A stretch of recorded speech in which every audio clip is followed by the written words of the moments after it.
Pour essayer de comprendre ce qui se passe avec le bombardement de nanoparticules, j'ai maintenant décidé de tester des lichens. Les lichens ne tirent leurs nutriments et leur énergie que de l'air et de la pluie. J'ai donc fait des tests et j'ai découvert que l'élément le plus courant était l'aluminium. Il y a un nombre de choses qui se produisent avec la saturation en aluminium. Plutôt que de l'acidité, cela crée une formule de base dans le sol, ce qui favorise certaines plantes et en détruit d'autres. Au niveau des systèmes racinaires, un impact significatif se produit sur leur absorption et l'assimilation des nutriments. Le pH de la pluie est 10 fois plus alcalin que par le passé.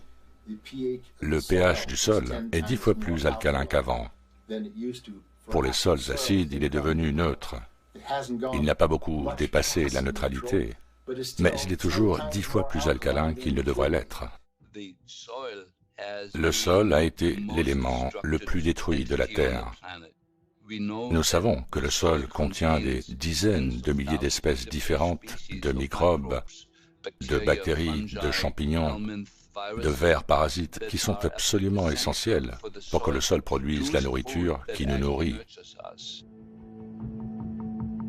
De nombreux travaux ont été réalisés sur le tabac, le blé et le seigle pour montrer que la germination de semences en présence de nanomatériaux d'oxyde d'aluminium, par exemple, étourdit de manière significative la croissance des racines et conduit à une plante qui a été compromise.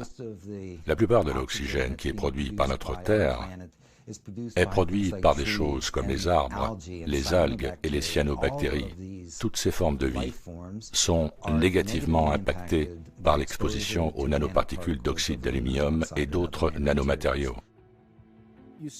Vous voyez ces plantes plus petites devant avec les feuilles très décolorées?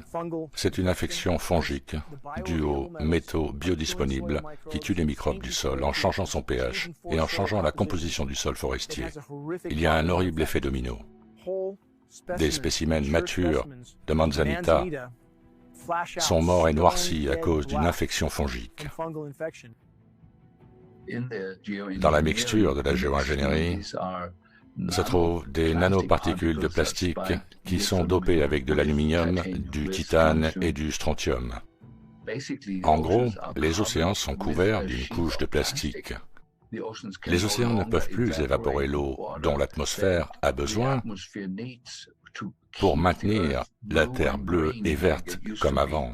Les algues dans l'océan dépendent de beaucoup de lumière du soleil afin de produire de l'oxygène. Et elles ne peuvent plus faire leur travail parce qu'elles ne reçoivent plus la lumière dont elles ont besoin. Au cours des 2 ou 3 dernières années, de plus en plus d'articles ont été publiés sur l'apparition de nanoplastiques dans les poulets, les fruits, les légumes et aussi dans le corps humain. Tous les animaux que nous mangeons maintenant sont pleins de particules nanoplastiques. Et ce ne sont certainement pas des animaux qui ont évolué dans l'océan. Ce sont des animaux terrestres qui n'ont jamais mangé de sacs plastiques et qui pourtant accumulent des nanoparticules. Et la seule source possible est l'air qu'ils respirent. À cette heure tardive de notre Terre où nous avons le plus besoin de formes alternatives d'énergie, l'ingénierie climatique diminue dramatiquement les 3 formes primaires d'énergie alternative. L'ingénierie climatique perturbe le système de production d'énergie, c'est-à-dire le cycle des pluies, provoquant des sécheresses prolongées partout dans le monde, ce qui réduit considérablement la production d'énergie hydroélectrique. L'ingénierie climatique, par la description même de sa gestion des radiations solaires en bloquant la lumière, diminue considérablement la production d'énergie solaire partout dans le monde. Le génie climatique réduit également l'énergie éolienne, car il réduit la convection. Les couches atmosphériques de particules réfléchissantes réduisent la convection qui à son tour réduit le vent, ce qui réduit l'évaporation et ce qui diminue encore la production potentielle d'énergie pour toutes les autres formes d'énergie. Beaucoup sont absolument dépassés lorsqu'on leur présente la question de l'ingénierie climatique. Ils essaient de se convaincre que notre gouvernement ne ferait jamais cela, mais cette conclusion ne tient pas la route face aux données disponibles. Les organismes officiels d'analyse de l'air effectuent généralement des tests pour 10 microns, 2,5 microns au mieux. Les tests atmosphériques ont prouvé que les aérosols issus du génie climatique sont incroyablement plus petits, de l'ordre de 20 à 100 nanomètres. Plus la particule est petite, plus elle est mortelle à inhaler. Les études scientifiques disponibles prouvent que les cœurs et les cerveaux humains ne contiennent pas seulement des millions, mais des milliards de nanoparticules logées en eux. La plupart des gens savent que les colonies d'abeilles s'effondrent, mais la plupart ne savent pas que les populations d'insectes en général s'effondrent aussi. Partout dans le monde, les abeilles meurent de symptômes ressemblant à la maladie d'Alzheimer et la démence chez l'homme parce qu'elles sont bourrées d'aluminium. Pourquoi les apiculteurs ne le reconnaissent-ils pas? Pourquoi cela ne fait-il pas la une de tous les journaux? Selon notre convenance, nous éliminons la lumière naturelle de larges zones pour construire des villes et des villages. Nos maisons, nos magasins et nos usines sont étroitement regroupés, nos cibles faciles étant toujours tentantes pour une invasion d'insectes ennemis. Notre seule réponse est de mener une bataille constante contre les insectes. Ce doit être une guerre intelligente, organisée et bien planifiée. Nous devons combattre nos ennemis insectes avec toutes les armes que notre imagination et la science peuvent imaginer. La guerre chimique est une mort rapide pour nos ennemis, qu'elle soit utilisée à petite ou à grande échelle. De vastes zones peuvent être traitées en peu de temps, un avantage exceptionnel dans notre guerre contre les insectes. Que cela fait-il pour un insecte d'être empoisonné par un avion de pulvérisation? Ne le savons-nous pas tous? Y a-t-il une différence entre le saupoudrage d'insecticides sur les cultures et les opérations de pulvérisation de l'ingénierie climatique mondiale, qui ont depuis longtemps contaminé la Terre entière et chacune de nos respirations? Comment peut-on l'éviter? La réponse est que nous ne le pouvons pas. On peut faire de la très haute qualité et le faire avec un simple jet et un moyen très simple de fabriquer des particules d'aluminium de haute qualité en pulvérisant de la vapeur d'aluminium qui s'oxyde. Les décisions de l'implémentation se feront de risque à risque. Le risque de le faire contre le risque de ne pas le faire. C'est très bien d'avoir des recherches sur de nouvelles applications technologiques qui sont bénéfiques. Mais cela doit être équilibré en même temps avec l'étude des effets négatifs, s'il y en a. Et il se trouve que l'armée de l'air a mené une étude à partir de 1993 appelée « Toxicité in vitro des nanoparticules d'aluminium sur les macrophages alvéolatoires de rats ». C'est une façon très sophistiquée de dire « tester l'effet des nanoparticules d'aluminium sur les globules blancs dans les petits sacs d'air de vos poumons, les alvéoles ». Et ce qu'ils ont trouvé dans cette étude de 8 ans, c'est que ces particules, lorsque vous y êtes exposé assez longtemps, suppriment la capacité de vos globules blancs à vous défendre contre les infections aériennes qui entrent dans vos poumons. Et donc, en respirant ce matériau, votre système immunitaire est dramatiquement supprimé. Si on ne peut pas respirer, si on ne peut pas inhaler, sans aspirer des particules hautement toxiques, biodisponibles et bioaccumulables, qui se logent dans nos systèmes comme une plaque, des éléments comme l'aluminium, le barium et le strontium qui sont très toxiques en eux-mêmes mais qui, une fois combinés, deviennent exponentiellement plus toxiques. 70% des nanoparticules qui sont déjà en nous sont introduites dans nos systèmes par le biais de la respiration. Donc nous les respirons dans notre nez, les sinus ethmoïdaux les collectent, et elles peuvent alors migrer vers notre lobe frontal à travers le nerf olfactif. Et là, elles peuvent générer des espèces réactives de l'oxygène et causer des dommages cérébraux de différents types. Tout ce que nous savons actuellement suggère que la génération d'espèces réactives de l'oxygène est la cause du vieillissement, la cause de presque toutes les maladies que nous connaissons, certainement la démence, mais aussi d'autres maladies également. Beaucoup de nanoparticules, pas toutes, mais beaucoup d'entre elles, contiennent des ions métalliques. Les ions métalliques sont de puissants générateurs d'espèces réactives de l'oxygène. Quand vous avez des nanoparticules dans le corps, elles sont assez petites pour aller partout. Il n'y a pas de barrière pour elles dans aucune partie du corps. Elles traversent la barrière hémato-encéphalique, elles traversent les membranes cellulaires, et elles sont encore plus réactives ou peuvent être plus dommageables que les particules de virus. Nous avons des défenses naturelles contre les virus. Nous n'avons pas de défense naturelle contre les nanomatériaux. Et encore une fois, ils ne quittent jamais notre système, ils ne meurent pas, ils ne sont pas éliminés, nous ne produisons pas d'anticorps contre eux. Donc nous exposons l'humanité à une classe de matériaux qui continueront à endommager les tissus biologiques pour la durée de vie de l'organisme. Les Japonais ont développé une méthode de lavage du sang appelée aphérèse, qui était utilisée pour réduire le cholestérol et les graisses dans le sang. Puis un brillant toxicologue allemand est arrivé et a modifié cette procédure pour lui permettre non seulement de nettoyer le sang, mais aussi le plasma du tissu conjonctif, ce qui pénètre beaucoup plus profond dans le système. Le volume entier de sang et de plasma est passé plusieurs fois dans un système aphérèse, ce qui élimine tout ce qui est toxique. Et avec cette méthode, c'est la première fois que vous pouvez réellement mesurer la charge corporelle, combien il y en a dans le corps entier. Et il s'avère que l'aluminium en nanoparticules est d'un facteur de 94 à 120 fois plus répandu que n'importe quelle autre toxine, les nanoparticules d'aluminium. Et nous savons que nous absorbons les vapeurs d'aluminium en les mangeant. Cela ne peut pas être la seule façon d'obtenir ces niveaux élevés d'aluminium. La seule manière d'obtenir ces niveaux si élevés, c'est soit par inhalation, soit par injection. Ce fut une grande prise de conscience.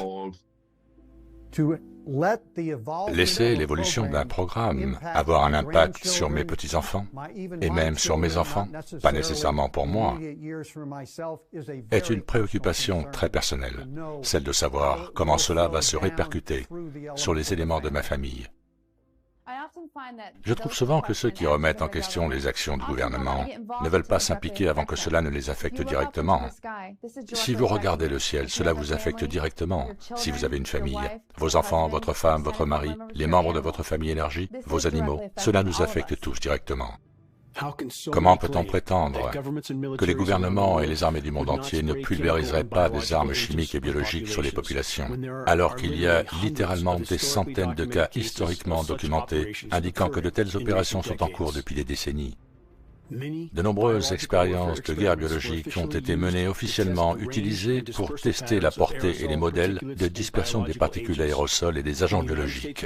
Rien qu'aux États-Unis, en 1977, 239 tests biologiques à l'air libre ont été menés sur des populations américaines non informées. Des tests furent menés tout au long du XXe siècle, dont beaucoup ont eu lieu en même temps que l'intensification secrète des opérations d'ingénierie climatique. Nous sommes censés croire que ces expériences étaient bénignes et sans rapport avec les opérations d'ingénierie climatique, comme c'est le cas avec l'exposition croissante aux transmissions de micro-ondes partout dans le monde. Beaucoup de ces tours, dont on nous dit que la plupart ne sont que des tours de communication cellulaire, ont des entrées d'alimentation électrique 10 fois plus importantes que ce qui est nécessaire pour la communication. La toxicité synergique cumulative de ces opérations s'accumule à l'intérieur de chacun d'entre nous. Ce qui nous rend sensibles aux ondes Wi-Fi et aux radiations électromagnétiques en général sont les métaux dans notre corps. Et nous n'avons jamais eu d'aluminium dans nos mitochondries. Sa présence dans nos mitochondries fait résonner l'intérieur de celles-ci avec le Wi-Fi. Et elle commence à chauffer. Et cela commence à détruire l'ADN mitochondrial à un rythme très rapide. Et donc, c'est vraiment la synergie des métaux dispersés dans notre corps et le Wi-Fi qui fait de notre corps une antenne résonante avec l'environnement Wi-Fi lui-même. Et bien sûr, vous savez que nous passons maintenant de 3 ou 4 à 5G avec une augmentation constante de l'amplitude de l'énergie qui est délivrée dans nos systèmes. C'est un de ces choix de vie ou de mort. Mais nous ne parlons pas seulement de ma vie ou de votre vie. Nous parlons de quelque chose qui est en train de tuer le système vivant fondamental de la Terre. Nous sommes maintenant baignés dans une soupe composée d'aluminium nanométrique. Le glyphosate forme 6 sels différents avec l'aluminium et fonctionne comme un porteur pour transporter l'aluminium profondément dans notre cerveau. Et la seule autre chose qui manquait pour ouvrir les parois cellulaires, ouvrir la barrière hémato-encéphalique, c'est l'exposition croissante aux fréquences radio. La moitié des personnes qui écoutent cette vidéo mourront avec une démence ou à cause de la démence. Et la principale cause de démence sont les nanoparticules d'aluminium. Il y a quelqu'un derrière la scène qui orchestre cela avec une parfaite compréhension de la condition humaine et de la toxicologie, et a réuni ces trois éléments qui, dans un laps de temps très court, nous parlons de 6 à 7 ans à partir d'aujourd'hui, causeront la destruction du système nerveux humain, ce qui pourrait être arrêté par un simple interrupteur. Nous pourrions avoir un monde propre demain.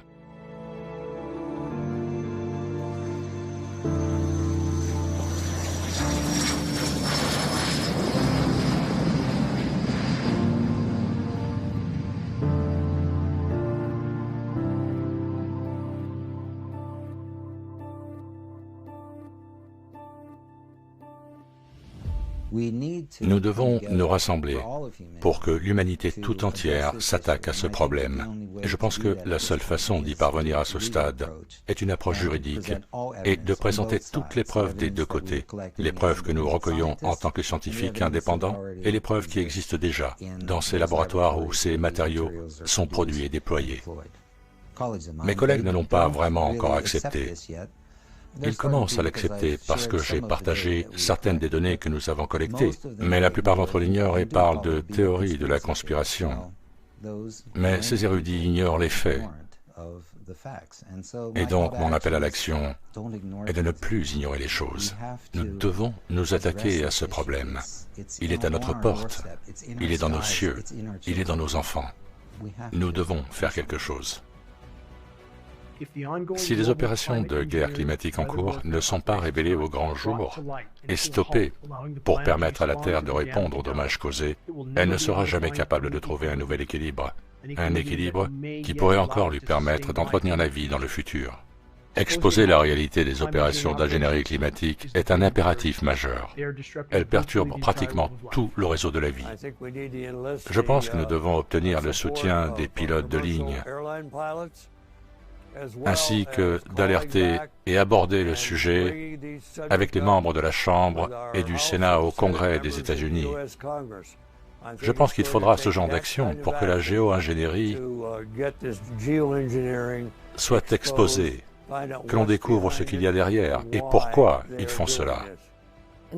Dans ma vie, j'ai des amis, de la famille, des gens merveilleux qui essayent de rester dans la réalité officielle, dans l'idée qu'ils seront plus en sécurité.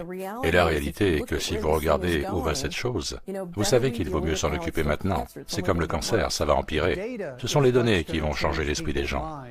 Donc vous devez être capable de les extraire, d'obtenir les rapports disponibles et faire de la publicité sur les conclusions pour que les gens y croient. Ce n'est pas seulement quelqu'un qui soulève un sujet qui n'a pas de validité, mais qui est basé sur des données scientifiques qui exigent des changements.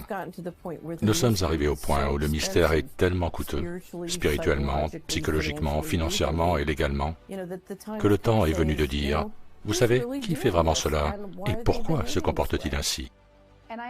Et je me demande souvent si les gens que vous connaissez dans les coulisses qui craignent des représailles, est-ce qu'ils cherchent à savoir s'il y a des données? Il y a des données qui circulent. Qui va les mettre en avant? Nous allons rapidement manquer de temps pour s'occuper de ce problème. C'est ce qui le rend si critique. Et je ne peux qu'espérer que durant ma vie, nous aurons une résolution de ce problème et que nous pourrons le réparer. Je veux vraiment voir la Terre préservée, la vie sur la Terre préservée. Comment arrêter le génie climatique? Cette question m'est si souvent posée. La seule façon d'avancer dans ce combat, la seule façon d'exposer, d'arrêter l'ingénierie climatique, se fait de l'intérieur vers l'extérieur, avec une masse critique de sensibilisation, un niveau de prise de conscience si vaste qu'il provoque une onde de choc autour du monde afin que les populations du monde entier sachent que leurs gouvernements leur ont fait, à leur insu ou sans leur consentement. Un niveau de conscience si vaste que nos frères et sœurs militaires et leurs familles comprennent ce dont ils font réellement partie, littéralement l'auto-extermination. Nous devons atteindre une masse critique de sensibilisation. C'est le seul moyen d'exposer et de stopper le processus d'ingénierie climatique. Et cet effort nous concerne tous. On ne peut rien changer quand on est mort. Quand on est mort, tout est parti. Donc, tant que vous êtes en vie, faites quelque chose. Je fais confiance à l'ingéniosité humaine et à l'intelligence humaine. Et je pense que nous avons encore une chance. Mais les choses sont beaucoup plus sérieuses que ce que le grand public imagine. La chanson va se terminer très bientôt si nous ne changeons pas le cours des choses. Nous avons un système rempli de grandes douleurs, de grandes souffrances et de grande pauvreté. Vous savez, des gens qui marchent dans le noir en jouant aux autotamponneuses, ce qui n'a pas lieu d'être. Et ce qui me rend si optimiste, c'est que je sais ce qui est possible. Je sais que ce que nous avons maintenant est minuscule comparé à ce qui est possible. Donc, c'est le moment de comprendre ce qui se passe et pourquoi. Maintenant, notre seule chance, c'est d'arrêter l'interférence avec les systèmes de survie de la Terre, d'exposer et arrêter une fois pour toutes les opérations de génie climatique, permettre à la planète de répondre aux dommages qu'elle subit par elle-même. Le génie climatique n'est pas un remède, le génie climatique est une médecine encore pire que la maladie qu'il prétend traiter. Le temps n'est pas de notre côté, le sable dans le sablier s'écoule à une vitesse fulgurante. S'il vous plaît, faites entendre votre voix, faites en sorte que chaque jour compte.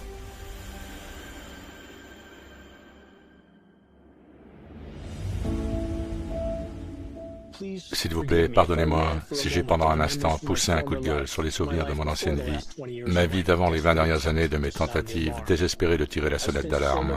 J'ai passé tant de temps sur ou près de l'océan que j'ai obtenu mon brevet de plongée à l'âge de 14 ans. Être sous les vagues a toujours été une évasion vers un autre monde. Un monde qui avait encore du sens. Un monde dans lequel j'ai souvent senti que je voulais rester. Et je me sens si chanceux d'avoir vu et vécu la vie sous la surface de la mer dans de nombreuses régions du monde. Les eaux de la Nouvelle-Zélande, de l'Australie, des mers du Sud et des Fidji, les régions les plus éloignées, la mer de Cortez, le golfe de Californie. Mais la grande majorité de mes séjours sabbatiques se sont déroulés sur les côtes des îles anglo-normandes au large de la Californie. D'incroyables forêts de laminaires étaient autrefois étendues, miraculeuses et florissantes. Je me promenais dans une solitude totale à travers ces paysages sous-marins mystiques qui étaient grouillants de vie. Quand la clarté de l'eau était à son maximum, la visibilité pouvait être bien au-delà de 30 mètres. Et ces jours-là, les rayons du soleil brillaient à travers les tiges de varech qui s'élevaient si loin en dessous de moi que c'était comme être dans la canopée d'une forêt médiévale perdue depuis longtemps. En me frayant un chemin à travers les massifs de varech dans un silence total, j'avais l'impression d'être un oiseau sauvage et libre, volant dans un paradis intact et préservé, d'une beauté inimaginable, avec tant d'espèces jouant toutes leur rôle individuel dans la toile miraculeuse de la vie. Les phoques qui se frayaient un chemin à travers les algues modifiaient souvent leur trajectoire et s'approchaient de moi en me regardant fixement dans mon masque, directement dans mes yeux. Ils étaient curieux. Beaucoup de mes souvenirs de la forêt de varech semblent maintenant être un rêve très lointain d'une autre vie. Des moments dont je savais qu'ils étaient en train de m'échapper même lorsqu'ils se produisaient. C'était magnifique.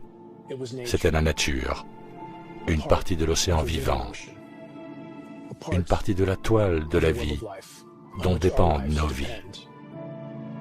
J'ai dû quitter cette vie. Il y avait un appel constant de ma conscience. Je sentais que j'avais beaucoup à faire, que j'avais devant moi un long voyage qui restait à entreprendre.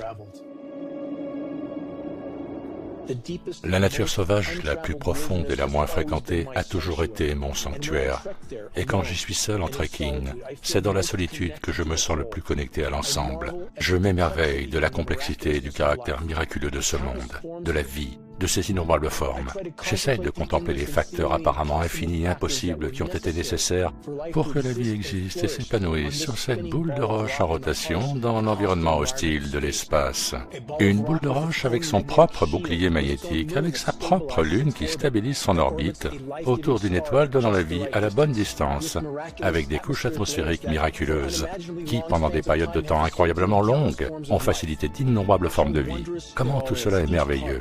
Chaque partie étant une partie de la vie, une libellule, un arbre, un oiseau, une baleine, un lever de soleil, des millions de tonnes d'eau flottant magiquement dans le ciel sous la forme de nuages d'une beauté envoûtante, apportant la pluie qui donne la vie. Quand je suis témoin de la destruction de cette toile de vie miraculeuse, je ne peux que penser à retourner sur la ligne de front des batailles pour sonner l'alarme. Atteindre une masse critique de conscience dans la population est le seul moyen d'avancer dans ce combat. Les défis auxquels nous sommes confrontés sont immenses, les chances sont contre nous. Mais comme le dit le proverbe, ce n'est pas fini jusqu'à ce que ce soit fini. N'importe lequel d'entre nous pourrait être le dernier caillou qui déclenche le glissement de terrain du réveil.